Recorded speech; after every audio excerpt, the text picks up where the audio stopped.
আসসালামু আলাইকুম রহমতুল্লাহি ওয়া বারাকাতুহু। আশা করি সকলে ভালো আছো আর দোয়া করি আল্লাহ পাক সকলকে সর্বদা ভালো রাখুক।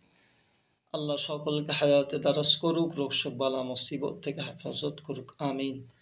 আজকে আলোচনা করব ইয়া বাশিরু নামের ফজিলাত। আল্লাহ পাকের এই পবিত্র নাম আমল করলে কি উপকার হবে, আজকে এই বিষয়ে আলোচনা করব। কেতাবের ভিতরে এসছে, যে ব্যক্তি জুম্মা নামাজের পর এই পবিত্র নাম ইয়া বাশিরু 100বার পাঠ করিবে, আল্লাহ পাকের ইচ্ছায় তার দৃষ্টিশক্তি বৃদ্ধি পাবে এবং নেক আমলের ক্ষমতা লাভ করবে। আমরা সকলে আল্লাহ পাকের এই পবিত্র কুদরতি নাম আমল করবেন ইনশাআল্লাহ। অনেকের এমন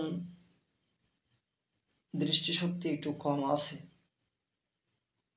যাদের এরকম একটা অবস্থা, তারা যদি আল্লাহ পাকের এই পবিত্র কুদরতি নাম ইয়া বাশিরু জুম্মার নামাজের পর 100বার পাঠ করে, তাহলে আল্লাহ পাকের এই পবিত্র কুদরতি নামের আমলের বদৌলতে তার দৃষ্টিশক্তিকে বৃদ্ধি করে দেবে ইনশাআল্লাহ।